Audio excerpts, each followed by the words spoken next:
자, 오늘 말씀은 두 종류예요. 말씀을 듣는 여러분들에 따라서 두 부류로 나눠질 거예요. 하나는 내가 예수님과 날마다 동행하고 예수님의 말씀을 듣는 걸 사모하고 주님과 가까이 거리를 정말 긴밀하게 내가 주 안에 주가 내 안에 사시는 분은 오늘 말씀이 굉장히 기쁨이 될 거예요. 그러나 내가 좀 엉망이고 하나님과 떠나서 멀리 살고 주님의 이름을 부르는 게 낯설고 주일날만 하는 것 같고 이런 식이 되면은 이 말씀은 되게 힘든 말씀이 될 거예요. 왜? 오늘 포인트에는 길이 참으래요. 언제까지? 주께서 강림하실 때까지. 포인트가 기간에 있지 않아요. 주의 강림이라는 어떤 사건에 있는 거예요. 이렇게 되면은 그 주님과 친한 사람은 이 말씀이 쉬울 것이고 그 주님이 어려운 사람은 도대체 언제까지 참으란 말인가 이렇게 될 거겠죠, 그렇죠? 그런 뜻입니다. 설교 다 했어요. 여러분 주님과 동행하시길 예수 이름으로 축복합니다. 그냥 이렇게 끝나면 좀 그렇잖아요. 그래서 말씀을 조금 더 들어보면 그렇습니다. 핍박을 당하는 사람한테 그 예수님이 강림하셔서 그 심판하시는 그날, 재림하시는 그날. 여기서 강림은 다른 의미가 없어요. 재림이라는 뜻이야. 그런 날까지. 그러니까 하나님의 임재를 강림이라고 표현하는 건 아니에요. 이 자리에서. 만약에 하나님의 임재를 강림이라고 표현했으면 좋겠죠. 하나님이 나한테 임재하면 이게 다 해결된다 이런 뜻처럼 보이지만 그게 아니에요. 예수님이 오실 때에야 이 땅에 있는 모든 슬픔과 고통과 내가 당한 나의 불의한 고난들, 불의한 사람 때문에 당한 고난들 이런 것들이 다 하나님께서 꼼꼼히 보시고 이거를 결산할 날이 온다라는 사실입니다. 한번 따라해 봅시다. 결산이 있다.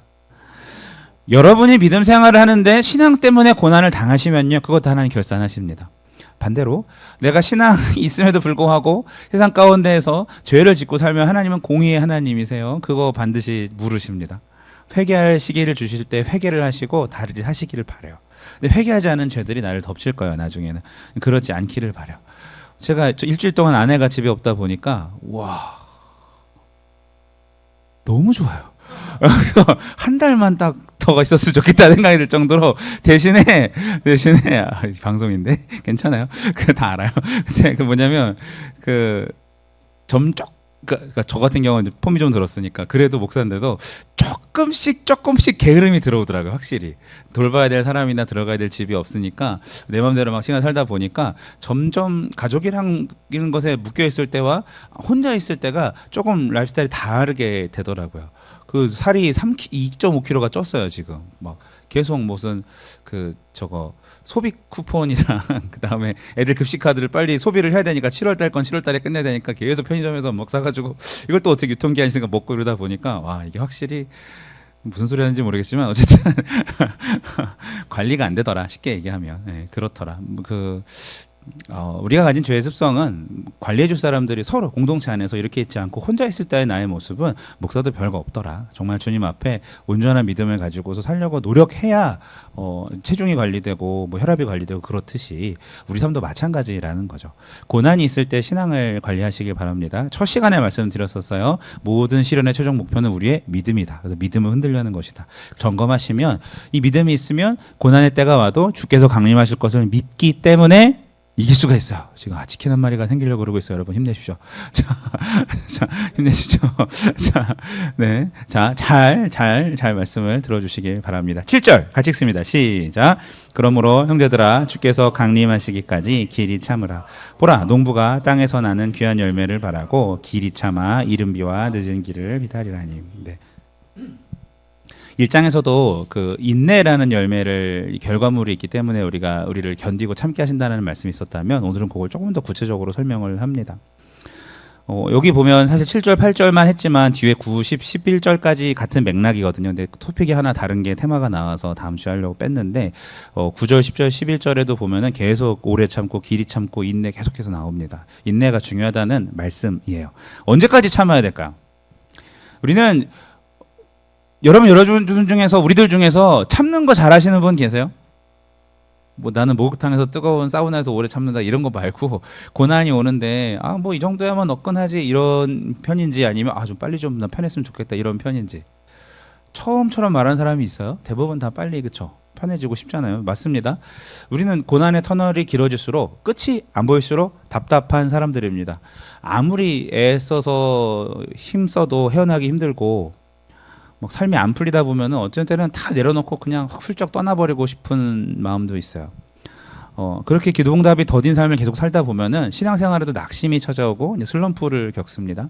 어느 순간 하나님을 원망하던가 원망하지 않더라도 뭔가 소망이 다 사라지는 뭐 이렇게 신앙생활이 그냥 그렇네라는 마음을 갖고 무기력하기도 합니다. 이런 일이 반복이 되면 나중에는 열등감이 생겨요. 남들은 다 잘 되는 것 같은데 뭔가 이렇게 내가 안 되는 것 같다. 특별히 내 길이 계속 안 열리고 뭔가 취업이라든가 뭐 결혼이라든가 뭔가가 자꾸 막히면 그런 생각 참 많이 해요. 하나님에 대해서 사람들에 대해서 예민하게 바뀌고 좀 억측도 하고 오해도 하고 뭐 이러기도 합니다. 오늘 여러분들 중에 혹시 그런 고난의 길을 가시는 분 계십니까? 혹은 너무너무 좀 답답한 안 풀리는 어떤 문제가 있으신 분 있습니까? 하나님께서 오늘 그 문제 자체 이전에 그 문제를 대하는 나의 중심을 바꿔주시기 예수 이름으로 축복합니다. 그러면 그거를 품을 수 있어요. 그리고 오래 마치 돌을 오래 품으면 그게 진주가 돼서 이렇게 되듯이 하나님께서 나의 그런 모습을 통해서 바라시는 게 있다는 걸 오늘 말씀을 통해 알게 될 것입니다. 7절에 길이 참으라 해서 저 길이는요 한계가 없다라는 뜻이에요. 와우, 언제인지 모를 만큼 참으라는 얘기인데 근데 우리는 뭐냐면 이거를 그 길이를 시간으로 계산하고 싶은 이 습성이 있어요. 모든 사람들한테는. 뭐 예를 들어서 최소한의 기준이죠. 내가 살아있는 날 동안에는 해결되겠지라는 그런 어떤 인생, 이것도 길이잖아요.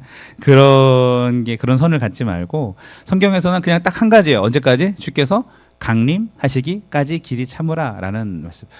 그러니까 이거는 초대교회에 굉장히 예수님을 사랑하는 사람들한테 하시는 말씀인 거예요. 예수님과 날마다 교제하고 그 말씀 듣기를 좋아하는 사람이 주께서 강림하시기에 참으라는 말씀을 들었을 때 이 사람은 오늘 아침에도 하나님과 교제했기 때문에 이렇게 말씀 듣는 것이 너무나도 좋다는 거예요. 그죠. 그 주님이 강림도 하시지만 지금 우리와도 함께 하시니 함께 역사하고 계시니 나는 참을 수 있네요 라고 되겠지만 아까 말씀드린 것처럼 건조하게 매트하게 살아가는 사람들은 저 말씀을 들었을 때 도대체 언제까지 참아야 하는가 시기에 관심을 갖기 시작할 거예요. 이게 언제 끝날까라고 하면서 여러분 그러니까 이런 사람이 됐으면 좋겠어요. 근육이 많으면 무거운 걸 들 수 있잖아요. 근데 만약에 이것은 좀 너무 가볍다. 경태형제가 이 의자를 들고 얼마나 서 있을 수 있어요? 오. 자, 그러니까 일주일 좋아요. 저희 딸 수지가 이걸 들고 뭐 저 1분이나 서 있을 수 있을까요? 못 하잖아요. 이거 뭐예요? 똑같은 사람인데 뭐 남자 여자인 걸 떠나서 똑같은 사람인데 다룰 수 있는 거는 근육의 양이 다르고 감당할 수 있는 그릇이 된다는 거죠. 그 마찬가지죠. 고난이든 그 무엇이든 주님이 오실 날을 바라보면서 주님과 날마다 교제하는 사람들은 그 근육이 있다라는 거죠. 관계도 마찬가지입니다. 사랑의 근육을 키워달라고 기도하시는 게 차라리 나을 수 있어요. 저 사람을 바꾸게 해달라고 하는 것보다. 이런 식으로 우리가 참는 방법의 문제라는 거예요. 뭘 바라보면서 네가 지금 참고 있냐라는 거예요. 주께서 강림하시기까지 참을 수 있느냐라는 말이에요. 할렐루야. 네, 중심을 바로 하시길 바랍니다. 하나님께서 생각하는 인내와 내가 생각하는 인내의 어떤 과정과 모양이 다른 거죠. 이렇게 이게 언밸런스하면 계속 나는 하나님 앞에 이거 빨리 끝나게 해서 이런 기도하고 있고 하나님은 아니야 네가 좀 커야 된다 이런 기도 이렇게 응답하고 계시면 이게 계속 안 맞는 거잖아요. 그렇죠? 하나님의 뜻을 바로 알아야 합니다. 사실 인내가 어려운 이유는 하나님을 나한테 맞추려 하는 마음이 우리 안에 있기 때문입니다. 조금 더 딱딱하게 근본적으로 말하면 나를 바꾸고 싶지 않은 고집이 우리 안에 있기 때문에 인내가 어려울 경우가 많아요. 하나님이 다양한 환경을 통해서 우리를 단련하시는데 그분의 깎고 다듬는 손에 나를 빨리 맡기고 그냥 기다리면 마지막엔 작품이 탄생하지만 요거 막 부러뜨려야 되는데 요거 안 부러뜨리려고 막 애쓰면은 부러뜨릴 때까지 계속 힘든 거죠. 그렇죠? 무슨 말인지 아시겠죠? 하나님은 바라는 게 있어요, 우리한테. 자, 그것이 7절 말씀 보면은 농부가 땅에서 나는 뭐래요? 귀한 열매, 아웃풋이 있는 거예요. 하나님께서 바라시는 게 있어요. 그 모습이 있는데 그것을 우리가 어떤 하나님이 우리 각자에게 세팅한 하나님의 온전한 도구로서 물론 자녀로서 충성하는 게 야고보서 처음에 배웠죠. 자녀의 다음 단계가 종으로 나아가는 거라고. 자녀로서는 여러분 충분히 지금 누리고 계신 거고 그러면서 동시에 훈련이 된 사람으로 하나님의 어떤 일꾼으로서 사명 감당하는 데까지 나갈 때에는 저런 인내가 우리를 빚는 하나님의 손길이 된다라는 말씀입니다. 끝까지 고집 피우면 기간이 더 그만큼 힘들어질 수 있다. 고집 얘기했어요. 제가 고집. 재밌는 얘기인데 치매가 뭔 것 같아요? 네, 치매가 언제 치매가 오는 것 같아요? 제가 나이 든 분들이 막 치매 오길래 기억력이 없어지는 게 치매인가요? 라고 물어봤더니 의사 선생님이 전문가 그분이 딱 보시더니 아니 목사님 치매는 고집이 있는데 그게 안 꺾이면은 그게 치매입니다라고 딱 얘기를 하더라고요. 먹었는데 안 먹었다고 계속 그러고 뭐 그 안 먹었다고 생각하면서 확정하고 그다음에 이렇게 쭉 가는 것처럼 그 치매라는 거는 기억을 잃는 것이 아니라 자기의 어떤 일에 대한 이거다라는 결정을 내고 그것을 바꾸지 않으면서 계속 얘기할 때 그때 치매가 있다고 얘기하더라고요. 우리 중에 누가 제일 고집이 약해요. 그 사람이 제일 건강한 사람입니다. 이렇게 마무리하죠. 치매는 언제다? 고집이 자꾸 생기면 그때부터 치매라고 그분이 얘기하시더라고요. 여러분, 그래도 하나님은 끝까지 포기하는 분이 아닙니다. 하나님이 나를 끝까지 포기하지 않으신다라는 말이 축복인과 동시에 나의 성장을 위해서 끊임없이 훈련을 시키시는 아픈 손길이 될 수 있다는 말임을 명심하시길 바라요. 너무 우리는 샤방샤방하게만 해석하려고 하는 것 같아요. 그거를 포기하지 않는다는 말은 그렇게 정말 계속해서 훈련시키고 물론 나한테 가장 맞는 모습으로 때로 힘들면 기다려도 주시지만 이 훈련을 훌륭하게 빨리 마신다는 표현은 좀 우습고 아름답게 성장하면서 계속 뭐 끝이 어디 있겠어요. 예수님 만날 때까지 이렇게 계속 장성한 분량까지 성장하여 나아갈 수 있으려면 얼른 고집들을 내려놓고 하나님 나를 바꾸어 주세요. 하나님이 보암직한 사람으로 나를 다루어 주세요라는 마음으로 자신의 삶을 내어드리시길 축복합니다. 주님은 반드시 오십니다. 할렐루야. 하나님을 사랑하는 사람은 예수님과 날마다 교제하는 사람은 이 말씀이 굉장히 마음에 기쁜 거예요. 저는 오늘 제가 춘천에 아내를 만나러 이제 가는데 기뻐요. 이 만회가 좀 되려나? 이렇게 막 좋아하고 사랑하는 사람을 만난다는 기쁨이 있듯이 예수님 향한 그 마음이 있어요. 그런데 문화적인 그리스도인은 뭐 예수님이 온다더라 뭐 이런 식으로 알고 있으신 분들은 그래서 뭐가 된단 말이죠. 여러분 정말 예수님을 사랑하는 게 가장 중심에 있기를 축복합니다. 그래야 돼요. 하나님이 길이 참으시면서 열매를 구하는데 이른 비와 늦은 비를 얘기하면서 우리에게 그러니까 너희가 농부처럼 참아라이기도 하고 하나님이 농부셔서 우리에게 그런 열매를 바라신다라는 뜻이기도 이중적으로 이렇게 다가올 수가 있는데 우리의 관점에서 보면은 농부가 귀한 열매를 구하면서 길이 참는데 하나님이 뭘 주신다고 합니까? 무슨 비와 무슨 비? 이른 비와 늦은 비를 주신다라고 말씀하세요. 많이 참아라. 그럼 나중에 열매를 맺을 것이라고만 말씀하셨다면 말씀이 좀 힘들었을 것 같아. 그런데 과정에 하나님의 개입이 있는 거예요. 지금 그죠? 뭐요? 이른 비와 늦은 비를 주신다고 합니다. 팔레스타인 지역에서는 우리는 농사 몇 월에 시작해서 몇 월에 끝나요? 예, 그게 반대예요. 이스라엘은 우리나라랑 다르기 때문에 거기에는 그 10월 말에서 11월 초에 이제 시작을 해요. 그러면서 농사를 쭉 시작을 해서 3월이나 4월 경에 끝나요. 그래서 10월 말이나 11월에 내리는 비를 그때 그 무슨 비? 이른 비라고 합니다. 그래야 파종을 했던 그 씨앗들이 발화를 잘 하고 잘 날 수 있게 하는 거예요. 거기가 지금 지형이 어디라고요? 팔레스타인 지형은 주로 이제 사막 지형입니다. 그 비가 없으면 그 씨앗은 다 타 죽습니다. 땅 속에서. 너무나도 중요한 것이 우기가 시작하면서 비가 탁 내립니다. 그리고 씨앗을 뿌려서 심고 성장과 수확을 위해서 그렇게 이른 비를 내려주시고 이제 수수하기 직전에 3, 4월경에 늦은 비가 내려서 마지막으로 얘네가 싱싱하게 탁 머물러서 완성될 수 있게 하나님께서 시작과 끝을 함께 하신다라는 말씀입니다. 물론 그 중간에 비가 안 오겠어요. 근데 그 시작을 결정하는 아예 시작도 못 해버리니까 이른 비가 없으면 시작을 못 하는 거고 늦은 비가 없으면 수확을 제대로 못 하는 거예요. 요 처음과 끝을 함께 하시는 하나님에 대한 말씀이 되는 것이죠. 농부가 농사 지을 때 참 많은 일을 할 수 있지만 절대 할 수 없는 일은 뭐예요? 하늘에서 비가 내리게 하는 건 그 사람이 할 수 없는 일인 거죠. 그래서 하나님이 하시는 역할이 있다는 거예요. 우리가 고난을 참을 때 믿음 없이 살아가는 사람이 아니라 믿음 때문에 당하는 그런 애매한 고난을 당할 때 하나님 앞에 기도하면서 잘 참으시면 하나님께서 개입하신다는 거예요. 그리고 우리의 성장을 멈추지 않게 하시고 결국은 우리가 열매를 얻게 되고 우리도 하나님 앞에서 열매가 되어서 성숙하게 연그른다라는 말씀이 되는 것이죠. 여러분 그렇게 말씀 안에서 하나님의 도우심을 바라며 잘 견디시길 예수님의 이름으로 축복합니다. 두 가지를 기대할 수가 있을 것 같아요. 하나는 반드시 다시 오실 예수님을 온전히 사모하면서 이 순간을 잘 감당할 때 얻게 되는 정말 정결하고 성숙한 예수님을 닮은 인격을 하나님 사모합니다라는 마음으로 찾는 따라해봅시다. 예수님의 성품. 이 고난을 이겨내는 그 예수님의 성품을 갖는다라는 것이고 두 번째는 과정을 함께 하시는 하나님의 따라해봅시다. 도우심. 예, 도우심입니다. 성품과 도우심을 바라보면서 그게 이른 비와 늦은 비를 통해서 나중에 우리가 맺게 되는 어떤 열매이기도 하지만 과정을 통해서 이렇게 연결어가는 열매를 바라보면서 여러분 지켰으면 잘 이겨냈으면 좋겠어요. 주의 강림이 가까우시다. 8절 말씀 같이 읽습니다. 시작. 너희도 길이 참고 마음을 굳건히 하라. 주의 강림이 가까우니라. 그러니까 너도 그 농부처럼 잘 참아라. 굳건히 하라 라는 말씀입니다. 강림이 가깝다라는 말씀이에요. 예수님한테 초점을 맞춰 살아라 라는 말씀이에요. 예수님 금방 오십니다. 그 금방이 우리가 생각하는 금방이 아닐 거라는 말씀 여러분 많이 들었죠? 저는 제가 생각하는 금방이었으면 좋겠어요. 아내를 못 보고 춘천 가는 차 안에서 예수님을 봐도 괜찮을 것 같아요. 어차피 청구감 다 볼 테니까. 그죠? 여러분이 구원의 사명들을 많이 완수해 보시면은 지금 오셔도 상관없습니다. 네, 그런 거 아닐까요? 하나님 앞에 열심히 사명 감당하시는 분은 빨리 보고 싶으실 것입니다.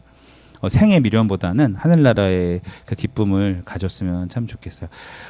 봉희고등학교 저번 수련회 때 제가 그 간증을 한번 했는데 봉희고등학교라고 그 고등학교에 제가 복음을 전하러 기타를 하나 메고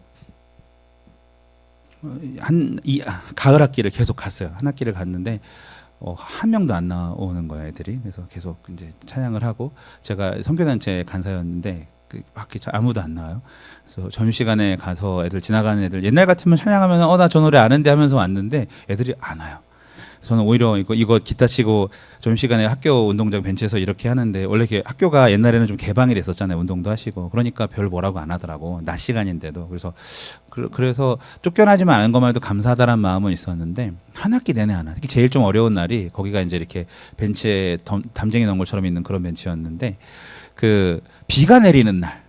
와, 그 기타 가방 딱 메고서 우산 쓰고 하면 뭐가 좀 젖잖아. 그래서 막 기타 젖을까봐 막 이렇게 하고 악보 젖을까봐 막 이렇게 하고서 가가지고 거기서 기타 치고 찬양하고 뭐 기도는 참 잘 돼요. 그런데 여러분 한 학기 내내 한 명도 안 오는 거예요. 드디어 마지막 주 모임이 됐었어요. 여러분 어떤 일이 일어났을까요?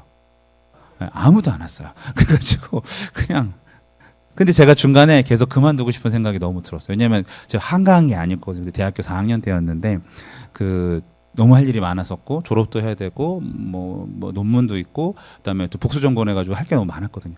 그렇게 됐고 뭐 이런저런 상황이었는데 그래도 하나님이 뭔가 포기하자는 마음을 주셔서 끝까지 계속 그냥 가기만 해서 갔다가 이제 학기가 다른 학교에서 요청이 들어와서 그 특할이라고 하죠. CA를 맡아가지고 여러 학교를 선호 학교를 제가 가게 됐고 그 봉희고등학교는 거기는 제가 못 가게 되니까 우리 후배 헬퍼들 중에서 한 명한테 너가 가라라고 얘기를 해서 그 친구가 딱 맡아서 가게 됐죠. 가가지고 이제 첫 주를 모임을 하고 돌아와서 이제 서로 모임 보고 사역 보고를 봤는데 그 친구가 막 얼굴을 붉히면서 붉힌다기보다는 이렇게 뭐라 그러죠? 이렇게 홍조가 너무 좋은 생기 있게 딱 하면서 간사님 대박이야. 왜 그랬더니 요번에 1학년 애들이 딱 들어왔는데 거기 뭐 목사님 딸도 있고 애들도 있고 막 이래가지고 자기가 기타 치면서 똑같이 했는데 사람들이 쫙 몰려들으라는 거야 한 번에. 그래서 그 영어 선생님도 어떻게 만나가지고 두 번째 모임 때 영어 선생님을 만나가지고 자기가 영어 특활실을 줄 테니까 거기서 너네 모여서 찬양하고 학교에서 예배하라 이렇게 얘기를 했다라는 거죠. 처음 본 선생님이신데 너무 신기하다고 뭐 그런 얘기를 해요. 나중엔 걔가 그 친구가 거기를 못 가게 돼서 제가 대신 딱 갔는데 진짜 이 교실에 거의 애들이 꽉 차가지고 있고 거기 그때 왔다는 그 1학년 애가 사람이 아무도 없었으니까 1학년이 회장이 됐는데 1학년밖에 없었어요 그때 걔가 이름이 성령이었어요. 여자였는데 신성령. 성령이 오셨네요 정말. 그때 해 부흥해가지고 3년 지나서 막 저 예스컴에서 하는 제자 훈련도 받고 여러 가지 사역을 저희가 같이 많이 했는데 이런 생각을 해봤어요. 내가 하기 싫다는 생각을 되게 많이 했거든. 그 전년도 가을에 하다가 여기 사역을 접습니다라고 딱 아예 공지를 해버리고 끝내버렸으면 봉희고등학교가 없었으면 저는 후배한테 물려주지 않았을 거고 그 후배는 가가지고 애들을 모으지 않았을 거예요. 그런데 그냥 계속 하나님 언젠간 주시겠죠. 이거 하나님이 예수님이 기뻐하는 일인 줄 믿어요라는 마음으로 별것 아닌 거지만 시간을 내 가지고 좀 남이 보기에는 좀 초라해 보일지 몰라도 그렇게 시간을 보냈더니 나중에는 하나님이 그것을 통해서 더 큰 일을 쓰시더라라는 말씀입니다. 간증입니다. 여러분 우리가 인내한다는 것이 어떤 거는 쉬운 일도 있고 어떤 일은 이거 시간 낭비 아니야 이런 일이 있을지 모르겠어요. 하지만 하나님 앞에서 의미 없는 일은 없습니다.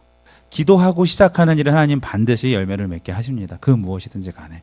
그렇게 사역하세요. 그렇게 공부하시고 그렇게 여러분 섬기시고 사랑하시길 바랍니다. 그러면 하나님께서 우리에게 좋은 열매를 거두게 하실 것입니다.